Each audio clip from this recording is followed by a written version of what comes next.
আজি ক্লাছটো জিকেৰ বিষয়ে হ'ব। এইটো জিকেৰ অসমৰ জিকেৰ লাষ্ট ক্লাছ হ'ব। এইটো আলোচনা কৰোঁ। 1 নম্বৰ, অসম সাহিত্য সভাৰ কনিষ্ঠতম সভাপতি কোন আছিল? কৃষ্ণকান্ত সন্দিকৈ। বয়স আছিল 39 বছৰ। 2 নম্বৰ, চিৰ চেনেহী মোৰ ভাষা জননী। এই গীতটো কোনে ৰচনা কৰেছিল? সাহিত্যাচাৰ্য মিত্ৰদেব মহন্তই ৰচনা কৰেছিল। 3 নম্বৰ, 2008 চনৰ সাহিত্য একাডেমি পুৰস্কাৰ লাভ কৰা অসমীয়া সাহিত্যিক গৰাকী কোন? ৰীতা চৌধুৰী। গ্ৰন্থটা আছিল দেও লাওখই।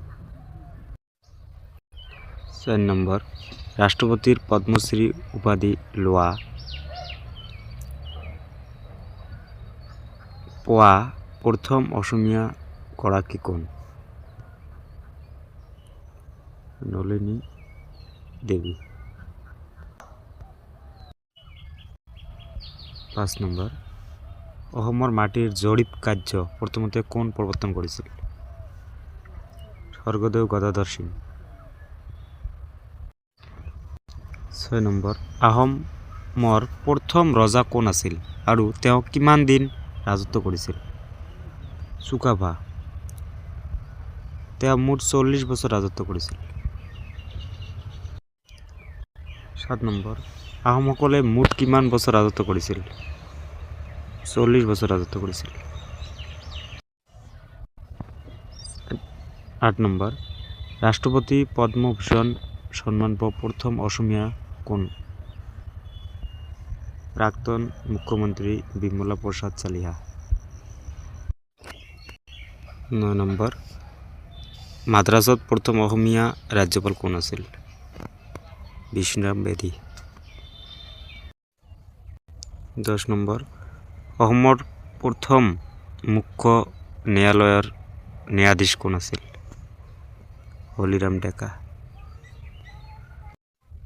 11 নম্বৰ, ভাৰতৰ উচ্চতম ন্যায়ালয়ৰ প্ৰথম অসমীয়া ন্যায়াধীশ কোন আছিল? পাৰ্বতী কুমাৰ গোস্বামী। 12 নম্বৰ, অসমৰ প্ৰথম ভাইচ চেঞ্চেলৰ কোন আছিল? কৃষ্ণকান্ত সন্দিকৈ। 13 নম্বৰ, অসমৰ পৰা প্ৰথম কেন্দ্ৰীয় মন্ত্ৰীৰ সদস্য কোন আছিল?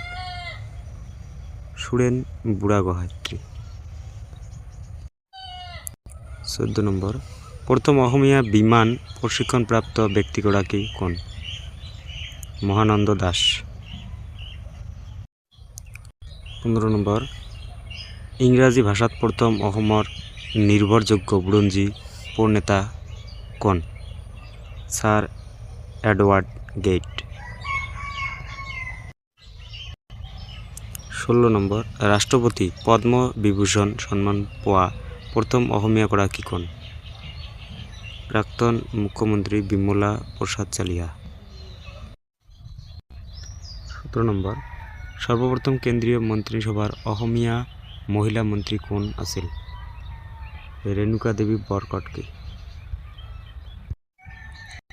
18 নম্বৰ, অসমৰ প্ৰথমটো জলবিদ্যুৎ প্ৰকল্পৰ নাম কি?